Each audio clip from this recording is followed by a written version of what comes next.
সামনে মা কালীর পুজো, শুয়ে বসে না থেকে বরং একটা গান বানিয়ে ফেলি।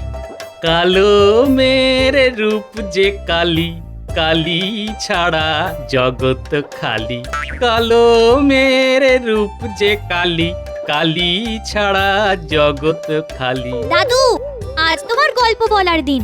ওঠো, এখন আমরা তোমার মুখে নানা মজার মজার গল্প শুনবো। তাড়াতাড়ি ওঠো। আরে দাঁড়ারে, একটু বয়স হয়েছে তো। কি হলো, উঠছো না কেন? কোমরে লাগলো নাকি?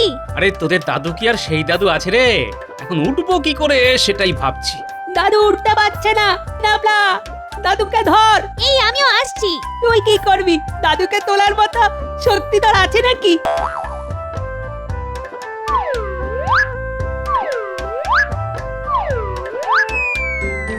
আহ, আহ, ওহ, বাপরে বাপ, দাদুর গায়ে এত জোর যে কেউ তুলতেই পারলাম না।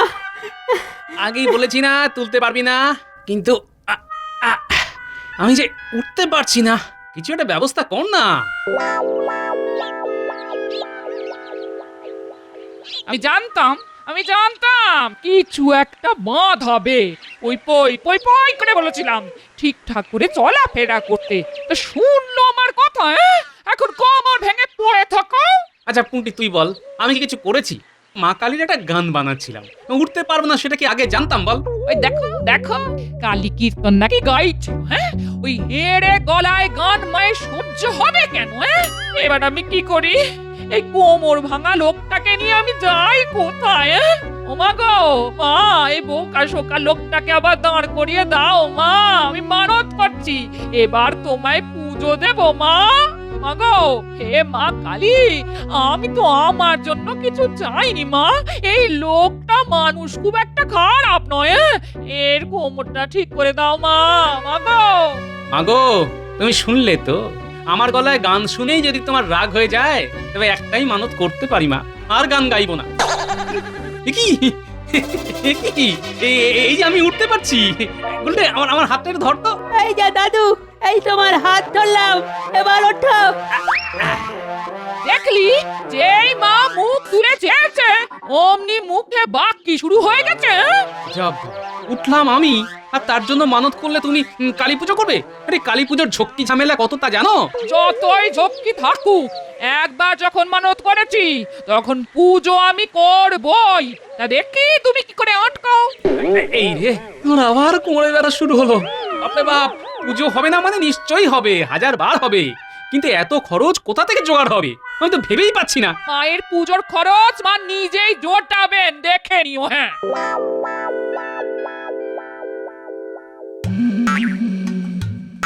হুজুরের কি আজকে মন খারাপ? হ্যাঁ, মনটা আজ ভালো নেই। বারবার মনে হচ্ছে আমার চারদিকটা অন্ধকার হয়ে আছে, কিছুতেই আলোর রোশনাই দেখতে পাচ্ছি না উজির। না, মানে মানে আপনার স্বাস্থ্যের খোঁজ নেওয়া আমার কর্তব্যের মধ্যেই পড়ে কিনা, তাই জিজ্ঞেস করলাম আর কি। হ্যাঁ, সেটা তুমি ঠিকই করেছো, তবে এত অন্ধকার আমার ভালো লাগছে না। তুমি কিছু একটা ব্যবস্থা করো যাতে সব সময় আমার চোখ আলো দেখতে পায়। হুজুর, আপনার সাম্রাজ্য এত বিস্তৃত যে তার সব জায়গায় আলো পৌঁছে দেওয়া এই মুহূর্তে কিছুতেই সম্ভব নয়। তুমি যেভাবেই হোক আমার চারিদিকে আলোর ব্যবস্থা করো। হুজুর, হুজুর, শুনেছি কৃষ্ণনগরের রাজা কৃষ্ণচন্দ্রের এক সভাসদ আছে, তার নাম গোপাল। তার নাকি খুব বুদ্ধি। দেখুন ওর বুদ্ধিতে ও কিছু করতে পারে কিনা। এই কথাটা মন্দ বলনি তুমি। সামনেই তো কালী পুজো, মানে আলোর উৎসব। রাজা কৃষ্ণচন্দ্রের রাজ্যে নিশ্চয়ই বড় করে কালী পুজো হবে। সে সময় আমি কৃষ্ণনগরে যাব, তখন আমার চারিদিকে এত আলোর ব্যবস্থা করতে হবে যেন চারিদিকে কোনো অন্ধকার না থাকে।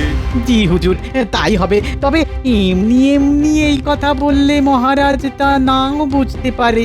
তাই আমার মনে হয় ওদের সবাইকে এখানে ডাকা যেতে পারে। কিন্তু একটা কোনো অজুহাত তো দেখাতে হবে, কি বলে ডাকা যায় ওদের? আপনি পত্রে বলবেন যে সেই দূরের দেশ থেকে আম এসেছে, সেই আম আপনি মহারাজ সহ সবাইকে খাওয়াতে চান। এই অজুহাতে ওদের ডেকে আনা যেতে পারে। হ্যাঁ কিন্তু এখন আম পাবো কোথা থেকে? হুজুর, এই ব্যাপারটা আমার ওপর ছেড়ে দিয়ে দেখুন না আমি কি করে আম জোগাড় করি। ঠিক আছে, তোমার ওপর আমার আস্থা আছে, যা করার তা তাড়াতাড়ি করো। মহারাজ, নবাব আপনাকে একটা চিঠি পাঠিয়েছেন, মানে আমাদের সকলকে তিনি ওখানে উপস্থিত থাকার আমন্ত্রণ জানিয়েছেন। আহ, কি আবার হলো? এখন সামনে কালী পুজো, কত কাজ বাকি, সেগুলো ছেড়ে নবাবের দরবারে যেতে হবে। আহ, কি আশ্চর্য আবদার! তা নিমন্ত্রণের কারণটা কি জানিয়েছেন তিনি? হ্যাঁ মহারাজ, কারণটা খুবই মামুলি। নবাব আমাদের আম খাওয়াবেন। কোন এক সুদূর স্থান থেকে তিনি আম আনিয়েছেন। এই অসময়ে আম? মহারাজ, আমার কেন জানি সন্দেহ হচ্ছে। সন্দেহ করাই তোমার কাজ। নবাব নিজে আম আনিয়ে আমাদের তা খাওয়াবেন বলে ঠিক করেছেন, আর এই ব্যাপারকে তুমি সন্দেহের চোখে দেখছো? হ্যাঁ, এই ব্যাপারটাতে সন্দেহের কোনো কারণ নেই গোপাল। নবাব যখন ডেকে পাঠিয়েছেন তখন তো আমাদের যেতেই হবে। না মানে আমার মন তো বড়ই কুটিল, এই খারাপ কথাটাই আগে মনে আসে, তাই এত কথা বলে ফেললাম। নাও নাও নাও, তাহলে যাবার প্রস্তুতি নিয়ে নাও।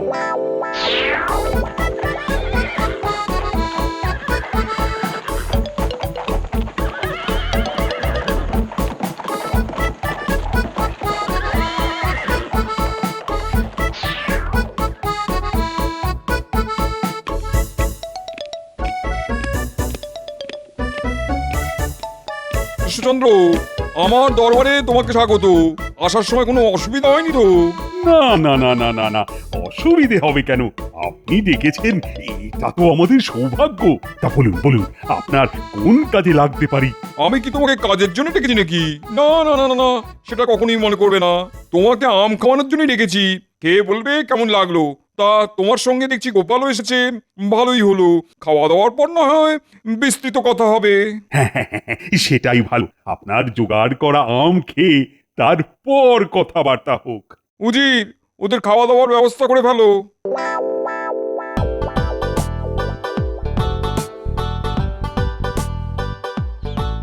হ্যাঁ রে, লোকটা যে ড্যাং ড্যাং করে মহারাজের সঙ্গে নবাবের কাছে চলে গেল তো গেল। এরা নাম নেই। এদিকে পুজোর কি হবে? তুমি এত চিন্তা করছো কেন? মহারাজের সঙ্গেই তো আছে দাদু। নোলা দেখ তোদের দাদুর কোথায় গেছে? হ্যাঁ, নবাবের দরবারে। কেন গেছে? আম খেতে।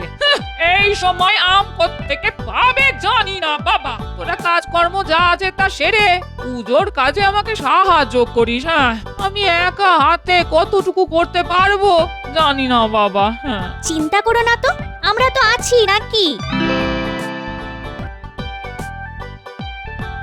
কৃষ্ণচন্দ্র খাওয়া পছন্দ হয়েছে? আমার সেরা বাবুর্চিকে দিয়ে তোমাদের রান্না করানো হয়েছে। আহ, তা খাওয়ার স্বাদ যেমন জিভে লেগে রয়েছে, আপনার বাবুর্চির কোনো তুলনাই নেই। আমাদের খাওয়া দাওয়া একটু বেশিই হয়ে গেছে। আসলে এত ভালো স্বাদ যে বেশি না খেয়ে উপায় নেই। কি গোপাল, খাওয়ার ব্যাপারে তোমার বেশ নাম ডাক আছে শুনেছি, কিন্তু আজ তেমন করে খেতে তো দেখলাম না। আগে নবাব যা খাওয়ার তাই তো খেয়েছি, এখন অপেক্ষা করছি কখন আম আসবে। আসবে আসবে, ঠিক সময় আসবে। আমাদের ফল খেতে হয় সব শেষে, তাই না উজির? হ্যাঁ হুজুর, হ্যাঁ, শেষ পাতে ফল খাওয়াই আমাদের রীতি।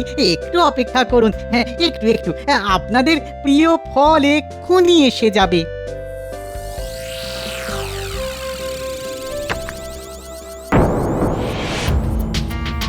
এই তো এই তো এই তো এই তো আম এসে গেছে। আপনারা আপনারা খুব তৃপ্তি করে খান, যত খুশি খান। কি এ তো আম নয়, আম সত্য। এটা খাওয়ার জন্যই এত দূর এলাম।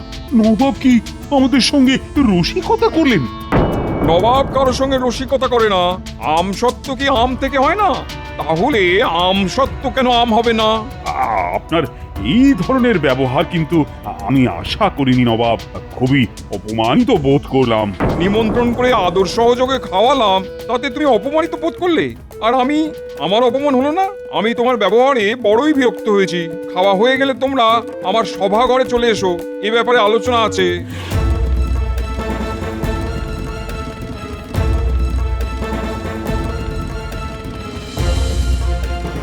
আমি তখনই বলেছিলাম নিশ্চয়ই নবাবের কোনো মতলব আছে। হয়তো সেটা ঠিকই, মহারাজের সঙ্গে আমরাও খুব অপমানিত বোধ করছি, কিন্তু শত হলেও তিনি নবাব, তার কথায় এমন উত্তর আপনি না দিলেই পারতেন। হ্যাঁ, এটা আপনি কি বলছেন?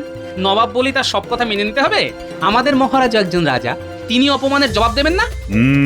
গোপাল তো ঠিক কথাই বলেছে। হতে পারেন তিনি নবাব, কিন্তু রাজা হয়েও যদি তার উত্তর দিতে না পারি তবে তো আমার রাজা থাকার কোনো মানেই নেই। এবার চলুন নবাবের কি কথা আছে শুনে আসি। উফ, উজির, তোমার বুদ্ধির কোনো তুলনা নেই। কৃষ্ণচন্দ্র এতটাই রেগে গেছিল যে আমাকে অপমান করা ছাড়া তার কোনো উপায়ও ছিল না। বেশ ভালো করেছো, আমি খুব খুশি হয়েছি। বলুন বলুন নবাব, আমাদের সঙ্গে আপনার কি কি কথা আছে? আমরা তো আজই কৃষ্ণনগরের উদ্দেশ্যে রওনা হয়ে যাব, তা যা বলার এক্ষুনি বলুন। তোমার রাগ এখনো যায়নি দেখছি। তা ভালো ভালো, শোনো কৃষ্ণচন্দ্র, তোমার ওপরে আমারও রাগ হয়েছে। আপনার রাগ ভাঙাবার জন্য আমরা কি করতে পারি হুজুর? উজির, আমি কি চাইছি সেটা ওদের বলে দাও। আর কৃষ্ণচন্দ্র, এই কাজ যদি আমার মনের মতো না হয় তাহলে বাধ্য হব তোমার রাজ্য কেড়ে নিতে। আগে কাজটা সম্ভব না অসম্ভব সেটা তো শুনি, তারপর না হয় বলবো আমাদের দ্বারা হবে কি হবে না।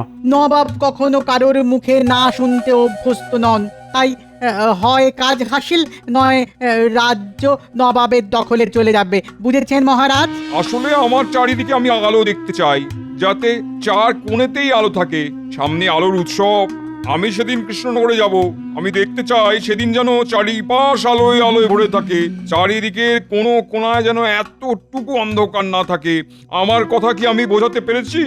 গোপাল, এটা কি সম্ভব?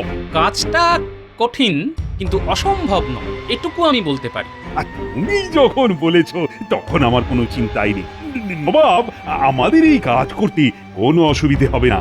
আপনি কালী পুজোর রাতে কৃষ্ণনগরে আসুন, আপনার চারিদিক গোপাল একেবারে আলোয় ভরিয়ে দেবে। কি বুঝি, গোপাল যা বলছে তাও পারবে বলে মনে হচ্ছে? আমার মনে হয় পারবে না। এটা শুধু কঠিন কাজ নয়, এটা অসম্ভব অসম্ভব। বলছে যখন তখন একটা সুযোগ দেওয়াই যেতে পারে। আচ্ছা কৃষ্ণচন্দ্র, তাহলে দেখা হবে কালী পুজোর রাতে কৃষ্ণনগরে, ঠিক আছে?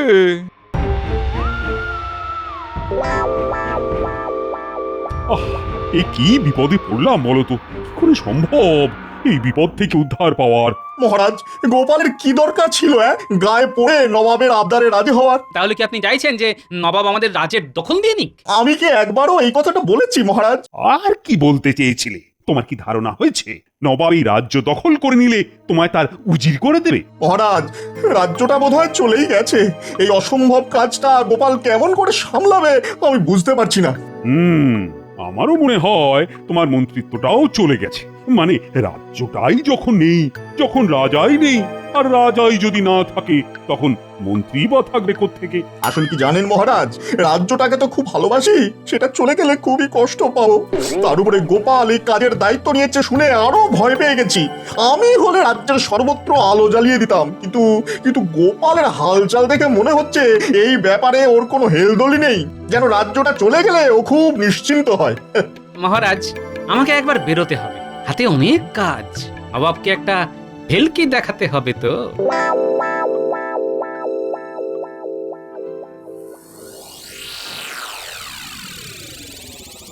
কখন থেকে শুয়ে আছো?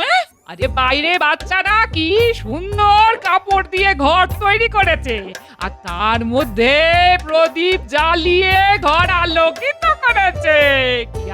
কি আলো কোথাও কোনো অন্ধকার নেই গো, আর তুমি ঘরে শুয়ে আছো। কি বলে কি বলে কি বলে? আরে বলছি বাইরে এসে দেখে যাও না, ছোটরা কি সুন্দর আলোর ঘর তৈরি করেছে, কাপড় দিয়ে ঘর বানিয়ে তার মধ্যে প্রদীপ জ্বালিয়ে এই চার কোণা একেবারে আলো করে রেখেছে। এসে দেখে যাও একবার। চার কোণা একেবারে আলো করে রেখেছে, কাপড়ের ঘরে প্রদীপ জ্বালিয়ে। বাহ বাহ বাহ বাহ, এটাই তো শুনতে চাইছিলাম। ব্যাস হয়ে গেছে, এবার নবাবকে কাত করা যাবে। কাল সকালে একবার বিজ্ঞানীর বাড়ি যেতে হবে। আরে গোপাল, এসো এসো। এই বিপদ থেকে কি করে উদ্ধার পারে সেটা ভেবে দেখেছো? একটা উপায় বের করেছি বিজ্ঞানী। আচ্ছা, তুমি কি এমন কুপি তৈরি করে দিতে পারবে যা অনেকক্ষণ ধরে চলে? এ আবার এমন কি ব্যাপার? কুপির পাত্রে প্রচুর মোম জমিয়ে তার মধ্যে বড় সলতে পাকিয়ে ওপরে পরিমাণ মতো তেল রাখলেই কুপি অনেকক্ষণ পর্যন্ত জ্বলবে। হ্যাঁ, তাই কুপি দিয়ে তুমি সারা রাজ্য আলোকিত করবে? আমার আমার কেমন জানি সন্দেহ হচ্ছে। না না না না না, এভাবে নয়, এভাবে নয়। আমি তোমাকে কথাটা জিজ্ঞেস করলাম এই ভেবে যে কতক্ষণ পর্যন্ত আলো জ্বালিয়ে রাখা যায় তা জানতে। মোম যত বেশি হবে ততই আলো বেশিক্ষণ জ্বলবে। হ্যাঁ।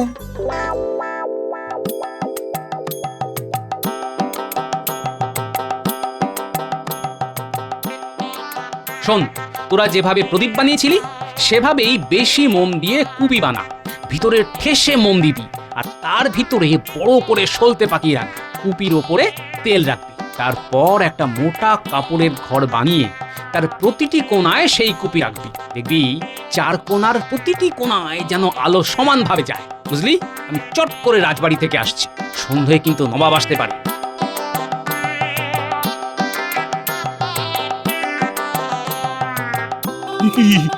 এরকম একটা বিপদের দিনে গোপাল হাওয়া। আমি তো মহারাজ আগেই বলেছিলাম গোপালের উপরে এতটা ভরসা রাখবেন না। ও আপনার কাছ থেকে বাহবা নিতে গিয়ে এত বড় একটা মিথ্যে কথা বলে গেল যে নবাবকে নাকি রাজ্যের চার কোণা অব্দি আলো দেখিয়ে দেবে। এখন কি করি বলো তো মন্ত্রী? নবাবের কাছে নথি স্বীকার করেনি, মানে মাপ চেয়েনি, তবে তো রাজত্বটা থাকতে পারে। কি বলো? আমার মনে হয় এখন রাজত্ব দিয়ে দিন, তারপর নবাবের রাগ কমে গেলে আবার চেয়ে নেওয়া যাবে। কি বলেন? খারাপ বুদ্ধি দিলাম? হ্যাঁ, না তা দাওনি ঠিকই, কিন্তু এতদিনে রাজত্ব ছেড়ে কোথায় যাই? আমার কথাই হচ্ছিল বুঝি। হবে না? নবাব আসার সময় হয়ে গেল কিন্তু তোমার কোনো পাত্তাই নেই। বলি ভেবেছোটা কি তুমি?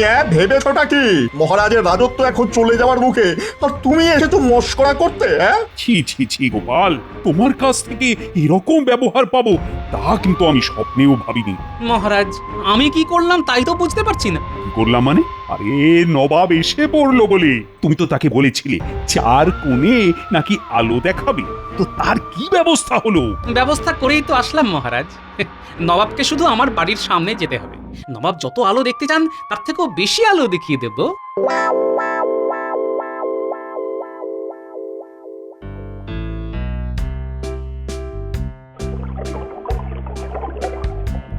আজ কালী পুজো, কোথায় মায়ের কাজ করব না ওনা সলতে পাকাতে হচ্ছে। হ্যাঁ, একেই বলে কপাল।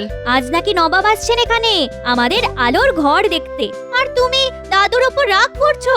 না, রাগ করবো না। হ্যাঁ, একেবারে গলায় মালা দিয়ে পুজো করব। হ্যাঁ, তোদের দাদুকে আমি হাড়ে হাড়ে চিনি। হ্যাঁ,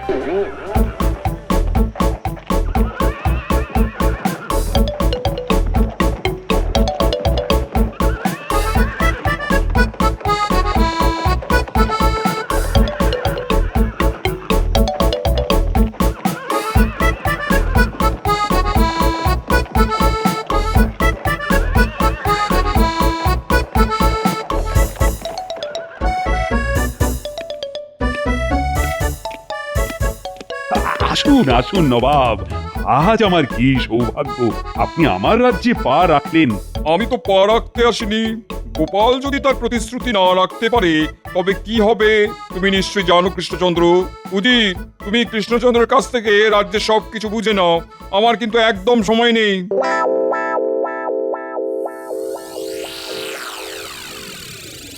ও মা, কি সুন্দর লাগছে!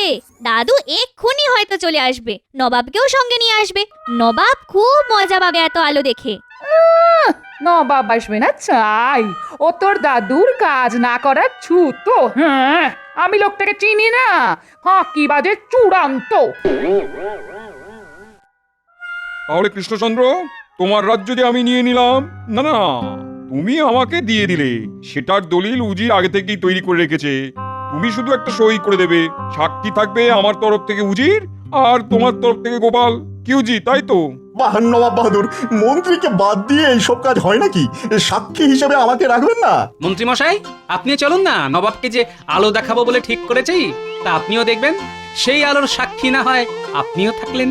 হ্যাঁ মন্ত্রী, হ্যাঁ গোপাল যখন বলছে তখন নিশ্চয়ই তোমারও সেখানে থাকা উচিত।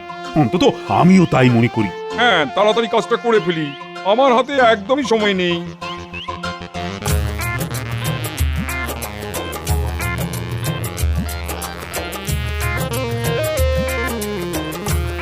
কি কি সব যে অন্ধকার! গোপাল, তুমি যে বলেছিলে আমায় আলো দেখাবে, তার কি হলো? হবে হবে হুজুর। আসুন নবাব বাহাদুর। মহারাজ, আপনিও আসুন। চারিদিকে কিভাবে আলো করতে হয় সেটা নিজের চোখে দেখে যান। এই ঘরে প্রবেশ না করলে আপনি তো বুঝতে পারবেন না নবাব বাহাদুর। ঠিক আছে, আমি ঘরে ঢুকছি।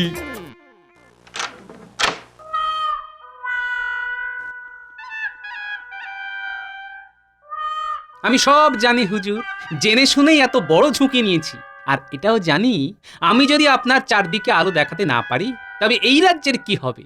হ্যাঁ, আলো দেখতে পাচ্ছি ঠিকই, কিন্তু আমি তো এই আলো দেখতে চাইনি। রাজ্যের চার ধারে আলো জ্বলে থাকবে সেটাই দেখতে চেয়েছিলাম। এটা তো তুমি আমায় ঠকালে গোপাল, এটা জোচ্চুরি। কৃষ্ণচন্দ্র, এই ধাপ্পাবাজিতে কিন্তু আমি অত্যন্ত ক্ষুব্ধ হয়েছি। আমরাও আপনার দরবারে আম খেতে গিয়েছিলাম, কিন্তু খেয়ে আসলাম আমসত্ত্ব। মনে পড়ে হুজুর, তখন আপনি বলেছিলেন আমসত্ত্ব কি আম নয়? আমিও আপনাকে বলছি, এই ঘরে কি চারটে দিক নেই? আপনি আপনার চারদিকে আলো দেখতে চেয়েছিলেন, তা তো আপনি দেখতেই পাচ্ছেন। কি পাচ্ছেন না হুজুর? হুজুর, হুজুর, এটা গোপাল একেবারে ধাপ্পা মারলো। আমাদের এই রাজ্য নিয়ে নিতে আর বিলম্ব করা উচিত হবে না। চক্রবর্তী, তোমার প্রতিতে আজ এত বড় মানহানি আমার হলো। লোক কিছু বলে গোপালের অসাধ্য কিছু নেই, সেটা আবার প্রমাণিত হলো। সাবাস সাবাস গোপাল, বুদ্ধিতে তোমার সমতুল্য আর পেলাম না। এই নাও কৃষ্ণচন্দ্র, আমার দেওয়া উপহার। এখানে 100 নবাবী মোহর আছে। এই মোহর আমার পাওয়া নয়, গোপালের পাওয়া উচিত। সঙ্গে আমিও আমার এই রত্নহার গোপালকেই দিলাম।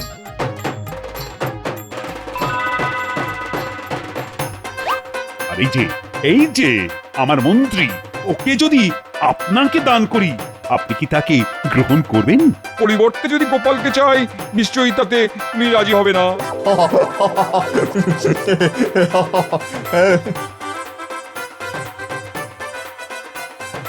এই কে কোথায় আছিস রে? দেখ দেখ কত বাজি নিয়ে এসেছি। তোর আনন্দ কর, আনন্দ কর, আমি দেখি। চল চল, এবার বড় মায়ের পুজোটা সেরে আসি। হ্যাঁ, জয় মা, জয় মা, জয় মা।